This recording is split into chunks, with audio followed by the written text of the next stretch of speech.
जय हिंद साथियों, कैसे हैं आप सब। आशा करता हूँ अच्छे होंगे, स्वस्थ होंगे, मस्त होंगे और पढ़ रहे होंगे। साथियों, नंबर सिस्टम के अगली सीरीज में आज हम जो क्लास लेकर के आए हैं उसका नाम है एचसीएफ और एलसीएम। साथियों जी हाँ, आज हम देखेंगे एचसीएफ और एलसीएम के कुछ बेहतरीन प्रश्न और साथ ही सीखेंगे हम कुछ बेहतरीन कॉन्सेप्ट। आइए साथियों, स्टार्ट करते हैं वीडियो को अंत तक जरूर देखिएगा। अगर चैनल को सब्सक्राइब नहीं किया है तो सब्सक्राइब कर लीजिएगा। आइए स्टार्ट करते हैं आज का वीडियो। और आज के वीडियो में जो पहला क्वेश्चन है वो कह रहा है कि फाइंड द ग्रेटेस्ट नंबर, वह सबसे बड़ी संख्या ज्ञात कीजिए जिससे 1657 और 2037 को भाग देने पर क्रमशः 6 और 5 शेष फल बचे। वह बड़ी से बड़ी संख्या में निकालनी। तो यहाँ पर सबसे पहले हम देख लेते हैं क्या होता है एचसीएफ और क्या होता है एलसीएम। अगर मैं एचसीएफ की बात करूं, जिसे हम हिंदी में कहते हैं महत्तम समापवर्तक,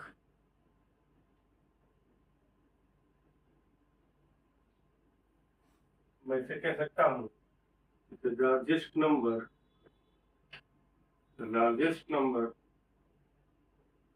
which divides the given number। तो अगर हिंदी में कहा जाए तो हम कह सकते हैं वह बड़ी से बड़ी संख्या,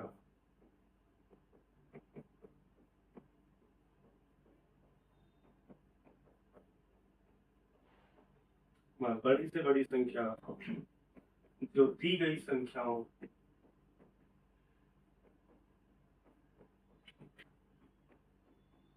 पूर्णतः विभाजित करें।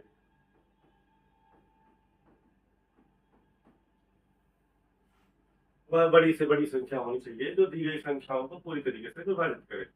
तो इस क्वेश्चन में कह रहा है कि अगर मैं 1657 में बड़ी से बड़ी संख्या में मान लेता हूं कि वो बड़ी से बड़ी संख्या x है, तो 1657 में अगर मैं x से डिवाइड कर रहा हूं तो कितना रिमाइंडर बच रहा है। और एचसीएफ का डेफिनेशन क्या कहता है? एचसीएफ का डेफिनेशन कहता है कि पूर्णतः विभाजित करे। महत्तम समापवर्तक वो होता है जो पूरी तरीके से विभाजित करे, मतलब कोई शेषफल ना बचे। पूर्णतः विभाजित का मतलब होता है शेषफल 0 बचे। तो अगर मैं इसमें से 7 माइनस कर दूं तो 1600, 6 माइनस कर दूं 1657 में शेषफल क्या बच रहा है? 6 बच रहा है।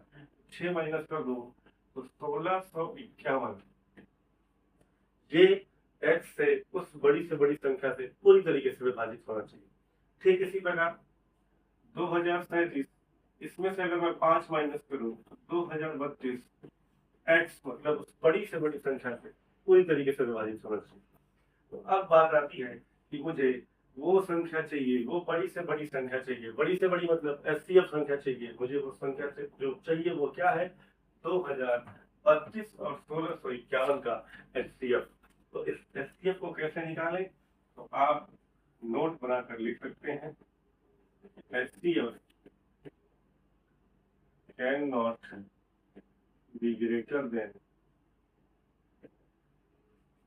Difference of two number. मतलब एचसीएफ कभी भी दो संख्याओं के अंतर से बड़ा नहीं हो सकता है। या तो अंतर ही एचसीएफ होगा या अंतर का फैक्टर। अंतर का फैक्टर मतलब वो जो डिफरेंस जिस नंबर से कटेगा वो क्या होगा? एचसीएफ होगा। तो मैं अगर एचसीएफ की बात करूं या डिफरेंस की बात करूं तो डिफरेंस अगर मैं कर दूंगा तो कितना आ जाएगा? डिफरेंस यहाँ पर आ जाएगा 2 में से 1 गया 1, ठीक है, 13 में से 5 गया 8, 19 में से 16 गया 3, 381। अब एचसीएफ और एचसीएफ की एलसीएम की बहुत अच्छी खास बात यह है कि ये क्वेश्चन ऑप्शन से बन जाते हैं। तो आइए देखिए, जो एचसीएफ होगा इनका वो 381 से बड़ा नहीं होगा। मेरे पास 4 ऑप्शन है, 127, 235, 133 और 305। क्या डिफरेंस ऑप्शन में रखा है? नहीं रखा है। इसका मतलब 381 तो इनका एचसीएफ नहीं है, 381 मेरा एलसीएम, सॉरी मेरा आंसर नहीं है। तो अब 381 जिन नंबर से विभाजित होगा, इन चारों ऑप्शन से जिस नंबर से 381 विभाजित हो जाएगा वही इस क्वेश्चन का आंसर होगा, क्योंकि या तो डिफरेंस एचसीएफ होता है या डिफरेंस का फैक्टर गुणनखंड एचसीएफ होता है।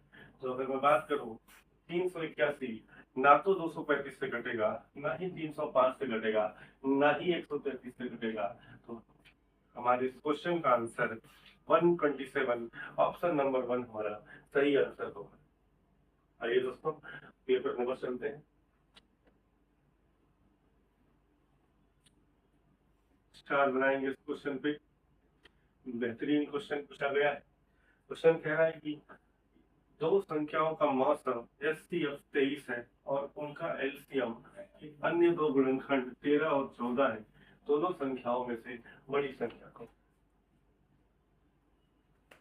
ध्यान दीजिएगा, एलसीएम जो होता है वो एचसीएफ और ये जो दो अन्य गुणनखंड है इनका मल्टीपल होता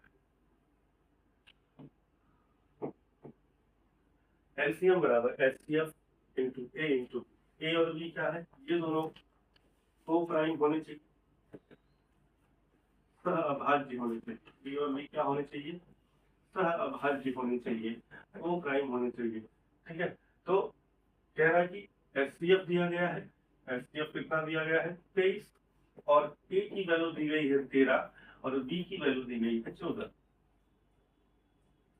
तो कोई भी नंबर एचसीएफ का क्या होता है, मल्टीपल होता है। तो अगर दो नंबर है तो वो 23x और 23a और क्या होंगे 23b होंगे।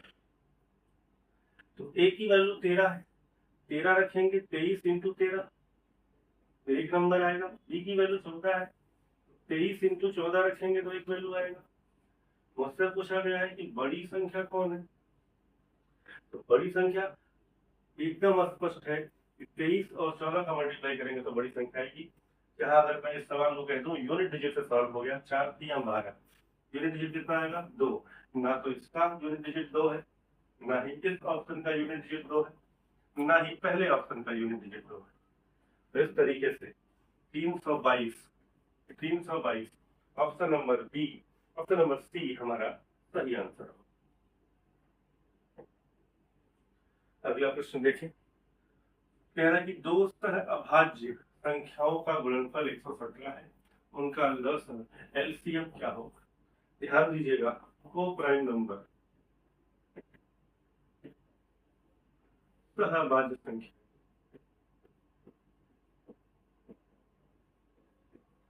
सहअभाज्य संख्या वही संख्या होती है जिनका एचसीएफ 1 होता है और एलसीएम उनका क्या होता है, गुणनफल होता है, प्रोडक्ट। अगर दूसरा अभाज्य संख्याओं का गुणनफल 117 है तो इसका मतलब इनका एलसीएम भी क्या होगा, इनका एलसीएम 117 होगा। ऑप्शन नंबर डी हमारे इस क्वेश्चन का सही है। ऐसे ही कॉन्सेप्ट के लिए चैनल को सब्सक्राइब जरूर कीजिएगा। अगले क्वेश्चन पर चलते हैं। अगला चैनल कह रहा है कि दो संख्याओं का मौसर 8 है, निम्नलिखित में से कौन सी संख्या उसका कभी भी लसर नहीं हो सकती, एलसीएम नहीं हो सकती। तो ध्यान दीजिएगा, अभी मैंने कहा कि एलसीएम बराबर एचसीएफ इंटू ए इंटू बी, मतलब मैं कुछ भी लिखूं एलसीएम जो है वो एचसीएफ का मल्टीपल है। एलसीएम हमेशा एचसीएफ का क्या होगा, मल्टीपल होगा, गुणज होगा। तो इस तरीके से मैं कहूं 8 का मल्टीपल इसका संख्याओं का एलसीएम हो सकता है। पूछा है कौन सा एलसीएम नहीं हो सकता है, तो वही ऑप्शन सही होगा जो 8 का मल्टीपल नहीं होगा। 24 भी 8 का मल्टीपल है, 48 भी 8 का मल्टीपल है, 56 भी 8 का मल्टीपल है। हमारे इस क्वेश्चन का सही आंसर क्या होगा 60, क्योंकि 8 का मल्टीपल नहीं। अगले प्रश्न पर चले। अगला क्वेश्चन कह रहा है कि find the highest common factor. हमें 4/9, 10/21 और 20/63 का क्या निकालना है, एचसीएफ निकालना है। तो ध्यान दीजिएगा दोस्तों, अगर कभी भी हमसे फ्रैक्शन का फ्रैक्शन यानी भिन्न का हमें क्या पूछा गया, एलसीएम। फॉर एग्जाम्पल हमारी जो भिन्न है, हमारे जो फ्रैक्शन वो क्या है, A by B, C by D, E by F. अगर मुझे इनका एलसीएम पूछा गया है तो जो पूछा गया वो न्यूमरेटर का अंश, तो हम क्या करेंगे, अंश का यानी न्यूमरेटर का क्या ले लेंगे, एलसीएम ले लेंगे, और डिनोमिनेटर मतलब हर का क्या ले लेंगे, एचसीएफ ले लेंगे। ठीक इसी प्रकार अगर एचसीएफ पूछा जाए तो हम क्या करेंगे, जो न्यूमरेटर है एसीई इसका क्या ले लेंगे, एचसीएफ, और जो डिनोमिनेटर है इसका क्या ले लेंगे, एल। हमसे क्या पूछा गया है, हमसे एचसीएफ पूछा गया है, इसका मतलब हमें किसका एचसीएफ लेना होगा, 4, 10 और 20 का, और किसका एलसीएम लेना होगा, 9, 21 और 63। तो एचसीएफ कभी भी अंतर से बड़ा नहीं हो सकता है, लेकिन यहाँ पर ध्यान से देखिएगा, 4, 10 और 20 को काटने वाली बड़ी से बड़ी संख्या क्या है, 4 को भी कटाए, 10 को भी काटे और 20 को काटे, तो बड़ी से बड़ी संख्या 2 है। एचसीएफ तो 2 हो गया, तो 2 सभी ऑप्शन में नहीं, इन दोनों ऑप्शन ये गलत हो जाएंगे। क्यों, क्योंकि इन दोनों ऑप्शन पे 2 नहीं, अंश में 2 नहीं है, बचे 2 ऑप्शन। अब 2/9 और 2/63, ये तीसरा ऑप्शन भी गलत हो जाएगा। क्यों कि 9, 21 और 63 का एलसीएम कभी भी 9 नहीं हो सकता है, 9 से बड़ा ही होगा। ऐसी संख्या जिसमें जो 9 से भी कट जाए, 21 से भी कट जाए और 63 से भी कट जाए, तो इनका एलसीएम क्या होगा, 63 होगा। इस तरीके से मैं कह सकता हूँ क्वेश्चन का पहला आंसर, पहला ऑप्शन 2/63 इस क्वेश्चन का सही आंसर। अगले क्वेश्चन पर चलते हैं। अगला क्वेश्चन कह रहा है कि the HCF of two numbers is 15 and LCM is 300 if one number is 60 find the other। दो संख्याओं का मात्रा 15 है, उनका लसागु 300 है, उनमें से एक संख्या 60 है, तो दूसरी संख्या बताइए। बहुत शानदार कॉन्सेप्ट दोस्तों। यहाँ पर क्या कहता है, product of any two number is equal to product of any two number. दो संख्याओं का गुणनफल हमेशा उनके एलसीएम और एचसीएफ के गुणनफल के बराबर होता है।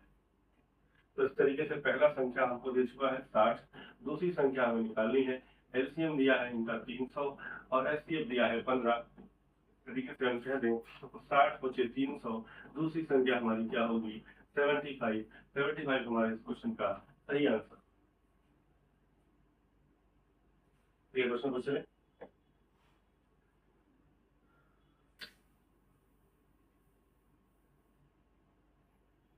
अगले प्रश्न पर चलते हैं साथियों। अगला क्वेश्चन कह रहे हैं कि छात्रों की वह अधिकतम संख्या ज्ञात कीजिए जिनके बीच 1000 पेन और 910 पेंसिल इस प्रकार बांटे जा सके कि प्रत्येक छात्र को बराबर संख्या में पेन और बराबर संख्या में पेंसिल मिले। याद रखिएगा, जब भी बराबर संख्या में बांटने का क्वेश्चन होगा, तब भी जब भी बराबर संख्या में बांटने का क्वेश्चन होगा, इक्वल डिस्ट्रीब्यूशन होगा, तो हमेशा एचसीएफ का क्वेश्चन होगा, हमेशा महत्वपूर्ण का क्वेश्चन होगा। तो हमें इस क्वेश्चन में कुछ नहीं करना, 1001 और 910 का क्या लेना है, 1001 और 910 का क्या लेना है, एचसीएफ लेना है। अगर मैं 1001 और 910 का एचसीएफ लूं तो हमारा जो डिफरेंस है वो कितना है, 91। मतलब अभी मैंने सिखाया एचसीएफ कभी भी डिफरेंस से बड़ा नहीं हो सकता। ये देखिए, ये भी ऑप्शन नहीं होगा, ये भी ऑप्शन नहीं होगा, ये डिफरेंस से बड़ा है, ये भी ऑप्शन नहीं होगा। इसका मतलब हमारे क्वेश्चन का ऑप्शन ए ही सही आंसर। अगले प्रश्न पर चलते हैं। अगला प्रश्न कह रहा है कि